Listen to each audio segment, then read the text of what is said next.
하나님은 분명히 약속하셨는데 왜 때로는 그분의 침묵이 그토록 길고 외롭게만 느껴지는 걸까요? 오늘은 바로 그 신비로운 하나님의 침묵에 대해서 함께 파헤쳐 보려고 합니다. 이 질문에 아마 많은 분들이 고개를 끄덕이실 것 같아요. 내가 너와 함께 한다는 그분의 약속은 분명히 믿는데 왜 내 삶은 이토록 고요하게만 느껴지는 걸까? 바로 이 질문이 오늘 우리가 함께 풀어갈 이야기의 출발점입니다. 자, 먼저 이 약속과 침묵의 역설에 대해서 한번 생각해 볼게요. 이 둘 사이의 깊은 긴장감, 이게 어쩌면 우리 신앙 여정에서 가장 힘든 부분일지도 몰라요. 믿음은 있는데 응답이 없을 때 우리는 바로 그 간극 속에서 길을 잃곤 하죠. 구약 성경을 쭉 보면 하나님은 정말 분명하게 약속하세요. 나는 너희의 하나님이 되고 너희는 내 백성이 될 것이다. 이 선언은요, 모든 관계의 기초가 되는 절대 변하지 않고 흔들리지 않는 약속입니다. 그런데 우리의 현실은 글쎄요, 어떨 때가 많나요? 이 약속과 우리의 경험 사이에는 너무나도 큰 간극이 존재할 때가 많죠. 항상 함께 있겠다는 그 약속 앞에서 텅 빈 아이방을 마주해야 하고 결코 널 떠나지 않겠다는 그 음성 앞에서 수년째 응답 없는 기도를 반복해야 하는 바로 그런 현실처럼요.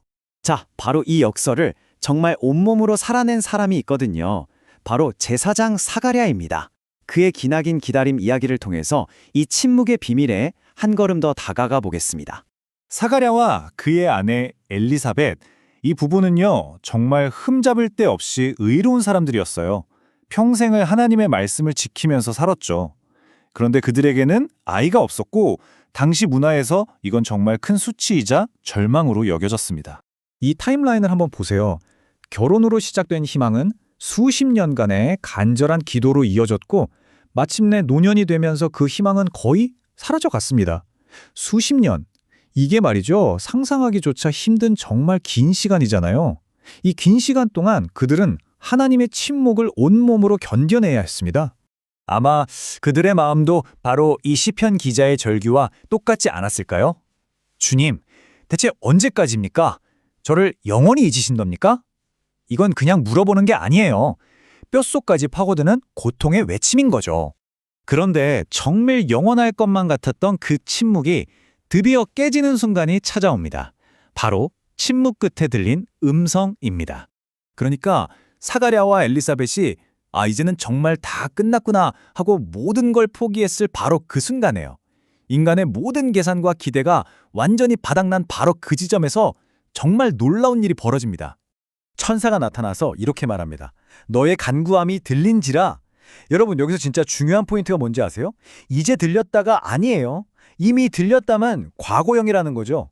이 말 한마디가요, 그 수십 년의 침묵 속에서도 하나님은 단 한순간도 그 기도를 놓치지 않고 듣고 계셨다는 정말 강력한 증거가 되는 겁니다.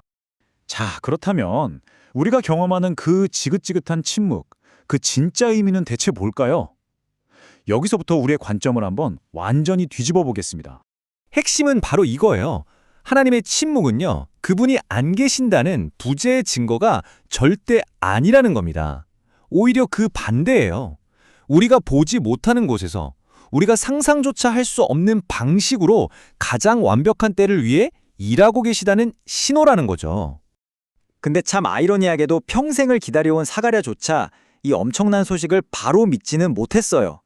그는 자신의 늙은 몸, 아내의 나이, 이 현실적인 생각 안에 하나님의 약속을 가두려고 했던 거죠. 어찌 보면 정말 인간적인 반응이에요, 그렇죠? 바로 그때 하나님이 사가랴의 입을 닫아버리세요. 그런데 이게 단순히 불신에 대한 벌이라고 생각하면 좀 오해일 수 있어요. 이건 사실 아주 특별한 배려에 가까웠거든요. 왜냐하면 의심하고 불평하는 말을 일단 멈추고 이제부터 내가 하는 일을 잠잠히 지켜봐라 하신 거죠. 마치 시편의 이 말씀처럼요. 너희는 가만히 있어 내가 하나님 됨을 알지어다.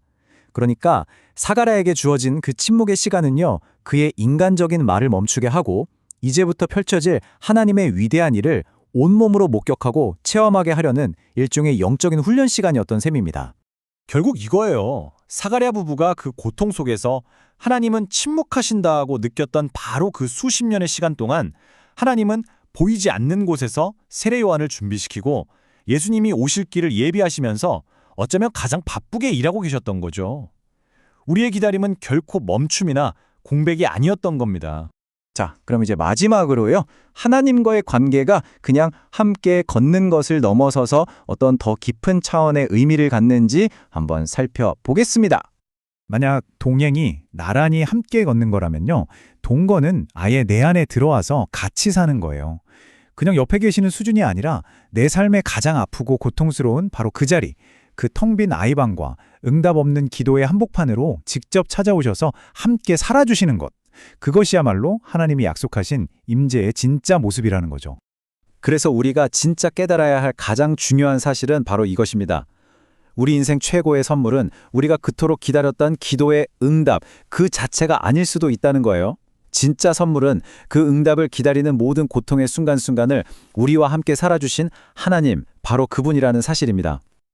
그리고 이 모든 약속은요, 예수님을 통해 가장 확실하게 완성됩니다. 내가 세상 끝날까지 너희와 항상 함께 있겠다. 이 약속이야말로 어떤 침묵도 어떤 고통도 뛰어넘는 우리를 향한 하나님의 최종 선언인 셈이죠. 혹시 지금 여러분의 삶이 깊은 침묵 속에 있는 것처럼 느껴지시나요? 그렇다면 이 질문을 스스로에게 한번 던져보시면 어떨까요? 어쩌면 지금 내가 겪고 있는 그 침묵이야말로 하나님께서 내 가장 깊은 곳에 함께 머물고 계시다는 가장 강력하고도 따뜻한 사랑의 증거가 아닐까요?